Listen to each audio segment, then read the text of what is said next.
Hi students, this video is all about your pitch presentations which begin on January 24th through February 7th. Your teachers will have given you a packet that goes over all of the components for the pitch presentation. You might want to use this packet instead of your booklet, even though your booklet has a lot of great information, because we added some edits to the pitch presentation and there's some more details that will be helpful to you. So in your pitch presentation, you're going to have several components that are required. So we're going to go over what those requirements are in this video. Before we begin, I do want to make one typo correction. When you look at your PBL booklet, you will notice that in Chapter 2, there is an entire section on the competencies. However, I made a typo and I accidentally called Competency 6 and Competency 9 the same thing. I made them both examine the past. So we're going to have to change. So 6 is correct, so this is great. We're going to just have to change this part right here where it says examine the past. So I would definitely get your pencils out or pens and change this to cultivate voice. Everything else is correct. So the sentence right here on the right, the skills on the bottom, those are all correct. It's just that the word examine the past should be cultivate voice. So I'm going to go ahead and do a little edit here, all right? And then I'm just gonna stick it right there. And the same is true with the more detailed rubrics that come up later. So when I go to number 9, where it says examine the past, I will have to change it to cultivate voice.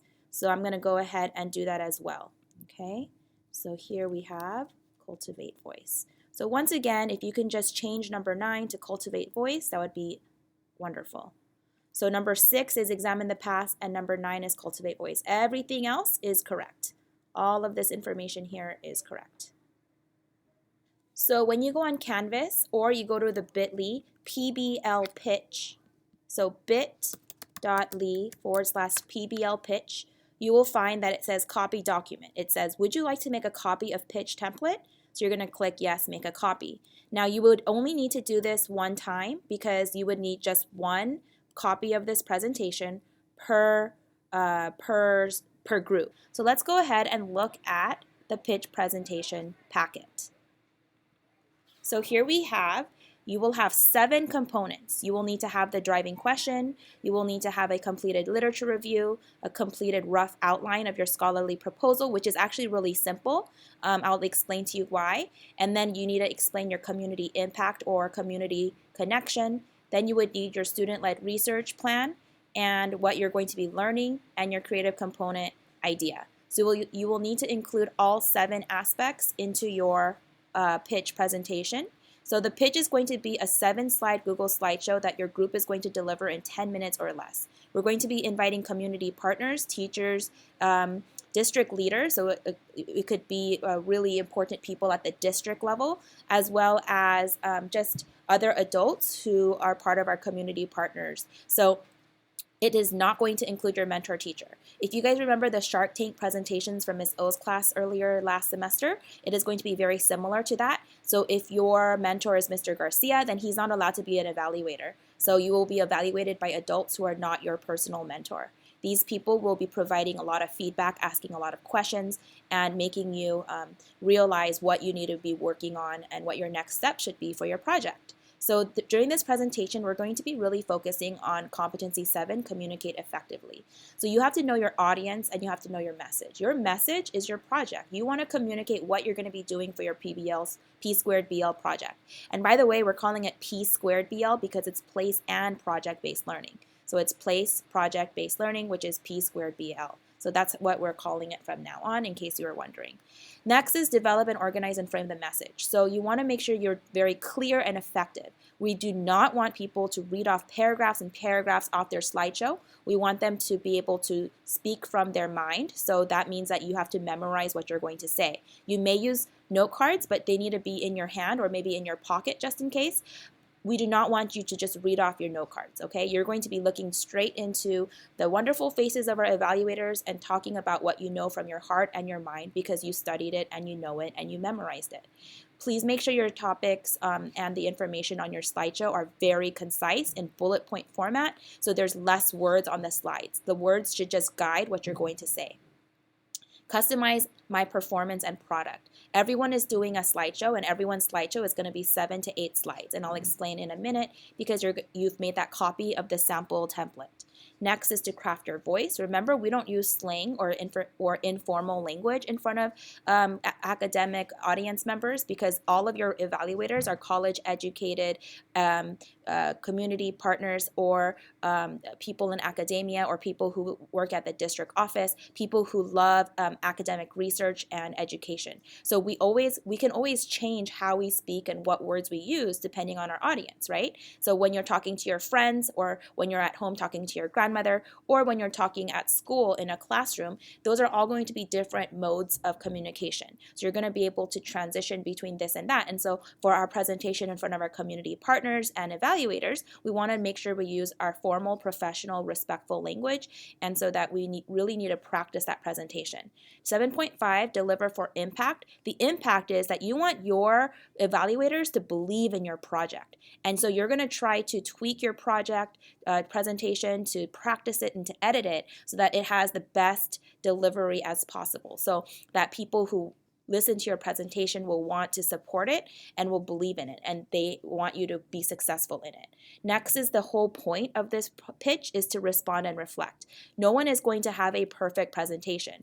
That's why we're doing a pitch, because we want the evaluators to give you feedback. What do you need to work on? What should your next steps be? What's lacking? What is missing? What needs to change? So this is not a time for you to feel really sad if you get a lot of feedback. In fact, you should be super grateful. So it's not like a consequences or like this is a bad grade situation. This is more of a here's how you can make your presentation better. Here are some expert perspectives on how you can make your project even better so that you can have the best version of your project for the exhibition and for your final product. Because we're always in the mindset of growing and improving here at Circulos. Okay, so after you do that quick 7 slideshow presentation, 7 or 8 slides presentation, you will be now getting feedback for 5 to 10 minutes from the panel of evaluators who may ask you questions, ask how you're going to be doing something, ask you why you chose to do a certain thing, why you made certain decisions, and these comments and questions will help you make your project better. So you could look at the rubric that's at the end of the packet to determine like what you really want to do and focus on, because it goes in order of every single slideshow, and if you exceed, if you're proficient or you're not yet. So that feedback form will be very beneficial to you and your group. So when are these presentations going to happen? They're going to happen in the afternoons on Mondays, Wednesdays, and Fridays, starting next Friday, January 24th. So we have a few time slots. We have 5 time slots. Each one is going to be about 20 minutes because you get about 5 to 10 minutes for your presentation and 5 to 10 minutes for feedback. Some of the presentations will go long, like after 3 o'clock. It might end like at 3:05. So you need to be prepared for that and arrange your transportation accordingly. We do want you to dress up. We do want you to prepare and be ready to do your very best. And before you do these presentations in front of our evaluators, you want to practice in front of your mentor and with each other. You do not want the first time you present to be in front of the evaluators, because we want you to always provide your best or put forth your best work. So we have all of these times. Please notice that if you choose the 24th of January, you will be getting a special incentive, like a special lunch treat. We might order you guys lunches one day if you decide to go first on that first day, because we honor your courage. Okay, so all of these times are available, and you must sign up for one of these appointment times by January 22nd, which is Wednesday, January 22nd, or else I will sign you up. And you're not going to like that because I'm going to sign you up in the earlier times, right? So make sure that you come to Miss Park to personally make an appointment with your group, all right? So here we have everything that goes in your presentation. I would like for you to read it very thoroughly with your class today. I'm not going to go over every single one because we're going to pretty much go over it with the template that I'm going to show you in a minute. So these are basically things to remember. And also here's our P² BL pitch feedback form. This is the form that the evaluators will use. So they're going to go through every single part of your presentation and give you feedback 3, 2, 1, exceeding proficient and not yet. All right. So going back to that sample template where I made a copy of the pitch template, you can use this template. Obviously, you would change the pictures and everything, or you can actually find really cool templates on Google Slides. But my favorite place is to go on Slides Carnival. When you go on Slides Carnival, it gives you a lot of really beautiful templates you could use, right? So you can choose it by color, by all templates, inspirational.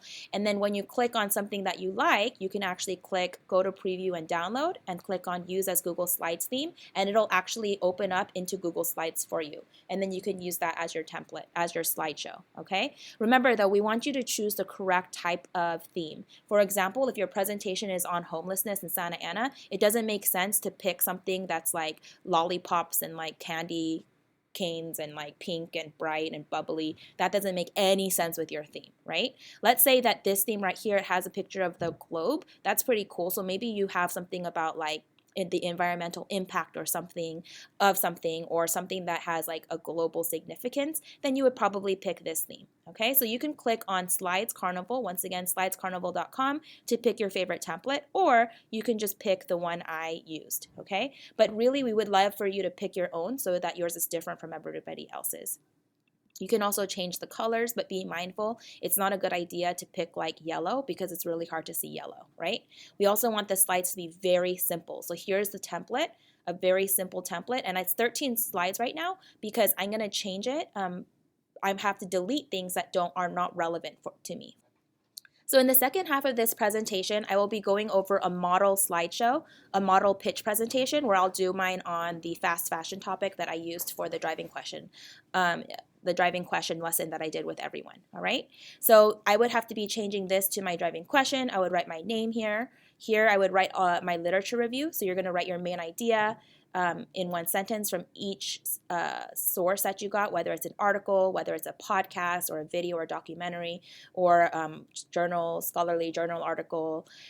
Next is your scholarly proposal outline. I'm going to pretend I'm a 9th grader, so I'm going to go to this part right here where it says academic research paper outline, and I'm going to delete it because I'm not in PBL2. Delete.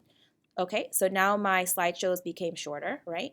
So the good news is if you do your scholarly proposal outline because you're a 9th grader, you can leave all of this here. You can just copy and paste this part. The only thing you need to change is what's in the box. We are proposing that, and then you're going to explain what you're going to be proposing in your proposal.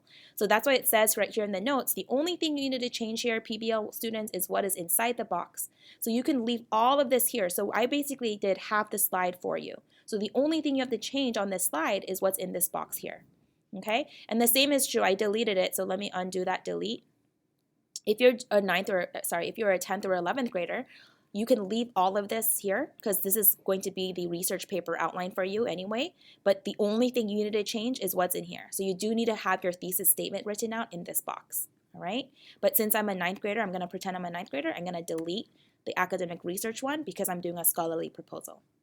So the next part, the third or the fourth element component is community connection. You have to write in one concise sentence why it's relevant to the community of Santa Ana, and it could be any community, but we want to focus on Santa Ana if you're a 9th grader, and how it will impact the community of Santa Ana. So maybe you're going to be doing a special event or a special fundraiser or a special like campaign or some sort of class or program or something in the community, and you're going to explain what that is and how it will impact the community. So this is a super important slide right here, okay?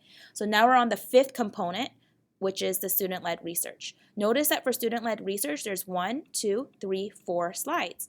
But it says here, choose one of the 4 that is relevant to you. You can delete the other student-led research slides.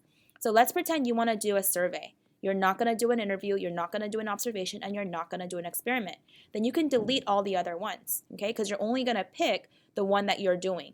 So I'm going to pretend I'm only going to do a survey. So I'm going to write survey here. I'm going to write my sample size, the survey questions I'll focus on, and how it's relevant to my driving question. I'll write all of this here. This will all make more sense when I go over my example slideshow, okay? So now I just reduced the number of my slideshows even more.